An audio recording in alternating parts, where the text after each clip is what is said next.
This is Revelations 13 and 16. And he calls it all, both small and great, rich and poor, free and bond, to receive a mark in their right hand and in their forehead, and that no man might buy or sell save he that had the mark or the name of the beast or the number of his name. First and foremost, I'd like to give all praises, honor, and glory to Yahweh, Bahasham, Yahweh Shai, Bahasham Rakak Wadash. Double honor to the apostles and elders of Great Millstone. Salutations to you, Akim, pushing this word with true sincerity, with charity, presenting your bodies as a living sacrifice. We who are ready to live salute you. All right, so I just want to go into this lesson. Basically, about the M.O.T.B, man. All right, and this is going to be uh, the deciding factor, the end. This is what's going to separate the men from the boys, so to speak. All right. Uh, uh, Matter of fact, let me get another scripture. Hour of, you know, this is Revelation 3 and 10. Because thou hast kept the word of my patience, I also will keep thee from the hour of temptation, which shall come upon all the world to try them that dwell upon the earth. Okay. So yeah, all right, the hour of temptation, man. Okay. That's going to come upon all them that dwell upon the earth, man. All right. So, you know, man, this is going to be the great testing, man. And we're going to be tested, whether we trust in Yahweh Shemi Shah, we trust in this system, all right? Because Esau Edom, his attitude is, who's coming with me, man? Because the scripture says he shall come down with great wrath, because he knoweth he hath but a short time. So we're dealing with a man that knows that his time is running out. Because what? He's a fugitive, man. All right. So this is his last stitch effort to implement his new world order. All right. This is his last stitch effort to implement his new world order. All right. And he's gonna try to pull it, man. He's definitely gonna pull it, man. He's going for it, man. He wants everybody C-hipped, man. All right. Okay, because and because to him, well, in fact, let me get it. Man, as fishes. Mhm. This is Habakkuk 1 and 13. Thou art of purer eyes than to behold evil, and canst not look on iniquity. Wherefore lookest thou upon them that deal treacherously, and holdest thy tongue when the wicked devoureth the man that is more righteous than he. All right, and makest men as the fishes of the sea, as the creeping things that have no ruler over them. So Esau Edom, and that's why you have this guy, what's his name, Noel Yuval Noel Harari, something like that. Basically, Carl Schwab's butt buddy. His little boy wonder. All right. He's basically saying like, hey, look, humans, you're hackable animals. Okay, you're not humans. You don't have your own sovereignty. You're an animal that's hackable, and we can put any device in you and experiment with you any way the fuck you want. You're an animal. So he makes men as fishes, man. They take up all of them in the angle. They catch them in their net and gather them in their drag. Therefore they rejoice and are glad. Therefore they sacrifice unto their net. Right, and that's funny because the American dollar, when you look at it, it has a picture of a net on it. All right, showing you that you're trapped, man. That's why they killed Gaddafi. That's why they killed Saddam. A lot of these other rulers that tried to break away from the yoke of the American dollar, man. But just like in the ancient Babylon, you know, you nations, you had to wear that yoke, man. That's why the scripture says, the nations have drunk of their wine, therefore the nations are mad. All right, because all these nations are in some way attached to the American dollar. All right, whether directly or indirectly. All right, because when this collapse happens, it's going to affect all economies, man. Even the ones that have that aren't under the so-called Rothschild rule directly. All right. Therefore, they sacrifice unto their net and burn incense unto their drag, because by them their portion is fat and their meat plenteous. Right.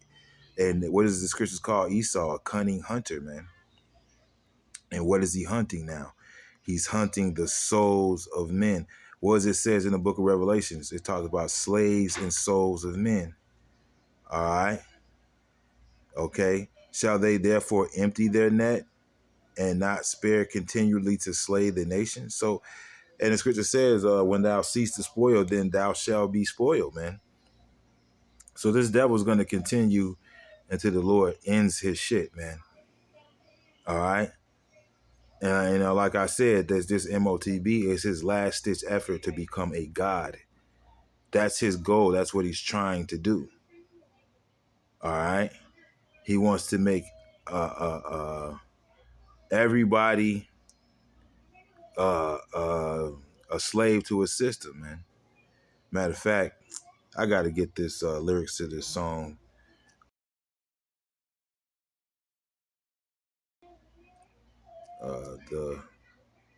The future, right? And this is some fucking small hat, right? That was a musician that made very shitty music. All right, his music was very shitty. It was very terrible. But when you listen to the lyrics of his music of this particular song, let me see. Let me see. Lyrics. Let me get the lyrics right. This is the lyrics to this nigger song, right? This fucking rat, right? It says, "Give me back my broken night, my mirrored room, my secret life." And that goes into the Illuminati. All right. All right. These rats, these small hats, they deal in secret, man. Not a light shining on their ass like a vampire. It's lonely here. There's no one left to torture. And that's Esau, man. He'll kill until he can't kill no more, right? Give me absolute control over every living soul and lie beside me, baby. That's an order, right? And you can read the rest of this fucking piece of shit song, man. Shows you just the mindset of this damn devil, man. And when you watch the video for this song, of course, he has a nigga women singing with him and shit. It's the devil, man. This is fucking Lamech, man. you know, it is Lamech ass, man, singing about how he slaughtered the righteous, man. But this is him boasting himself, man. All right, the scripture says a wicked boast. Matter of fact, let me just get it. Wicked boast. All right. Right. This is Psalms 10 and 3. For the wicked boasteth of his heart's desire, and blesseth the covetous, whom the Lord abhorreth. Right. So the wicked boasts of his heart's desire. All right.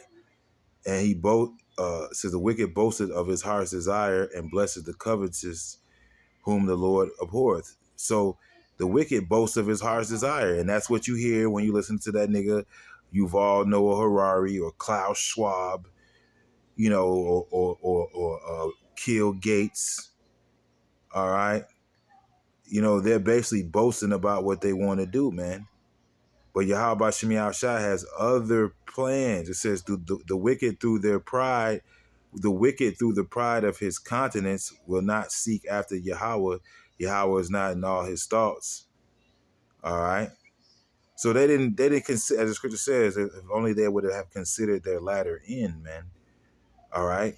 So they didn't consider the end, all right, of their design, of what they were doing, man. But Yahweh Shemi Shai is about to throw a monkey wrench in their program, man.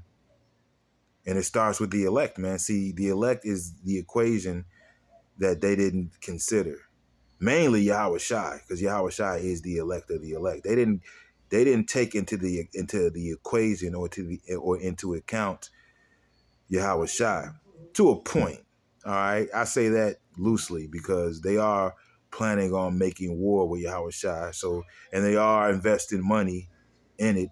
But within their plans, Yahweh Shai is not, they don't have any plans for his kingdom to come. They have a plans of them. Scripture says that inward thought is that the house shall continue forever, man. See, they think they're gonna finagle the Lord somehow and and trick the Lord, man. All right, but that's not happening. That's not going to happen, and it ain't gonna happen. All right, the scripture says there's many devices in a man's heart, but the counsel of Yahweh, it shall stand, man. All right, you know.